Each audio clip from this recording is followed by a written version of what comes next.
Vlogger തൊപ്പി കസ്റ്റഡിയിൽ. സ്വകാര്യ ബസ് തൊഴിലാളികൾക്ക് നേരെ തോക്ക് ചൂണ്ടിയ സംഭവത്തിലാണ് തൊപ്പിയെ കസ്റ്റഡിയിൽ എടുത്തിരിക്കുന്നത്. വടകര പോലീസാണ് കസ്റ്റഡിയിൽ എടുത്തത്. വിവരങ്ങളുമായി AK ലതീഷ് കൂടി ചേരുന്നുണ്ട്.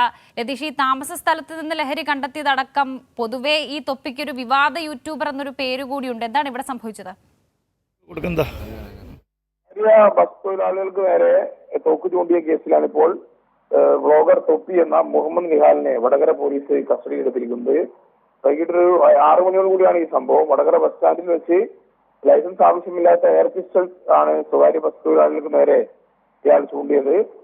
സംഭവ സമയത്ത് വടകര കൈനാട്ടി ദേശീയപാതയിൽ കോഴിക്കോട്ടേക്ക് പോവുകയായിരുന്നു മുഹമ്മദ് നിഹാല്. കാറിനരികിലേക്ക് അശ്രദ്ധമായി ബസ് എത്തിയെന്ന് ആരോപിച്ചാണ് ബസ്സിന് പിന്നാലെ തൊപ്പിയും കാർ യാത്രക്കാരായ 2 പേരും വടകര ബസ് സ്റ്റാൻഡിലെത്തി. തുടർന്ന് ജീവനക്കാരുമായി ഇവർ വാക്കേറ്റം ഉണ്ടാവുകയായിരുന്നു. ഈ വാക്കേറ്റത്തിനിടയിലാണ് വ്ലോഗർ തൊപ്പി ബസ് തൊഴിലാളികൾക്ക് നേരെ തോക്ക് ചൂണ്ടിയത്. കാറുമായി രക്ഷപ്പെടാൻ ശ്രമിക്കുന്നവരുടെ ബസ് തൊഴിലാളികൾ തൊപ്പിയെ തടഞ്ഞു വെച്ച് വടകര പോലീസിൽ ഏൽപ്പിക്കുകയായിരുന്നു. എന്നാൽ ബസ് ജീവനക്കാർ ഇതുവരെ പരാതി നൽകാൻ തയ്യാറായിട്ടില്ല. അതുകൊണ്ട് തന്നെ പോലീസ് കേസെടുത്തിട്ടില്ല. എന്നാൽ മുഹമ്മദ് നിഹാൽ എന്ന തൊപ്പി വടകര പോലീസിന്റെ കസ്റ്റഡിയിലാണ് നിലവിലുള്ളത്. ശരി ലതീഷ്.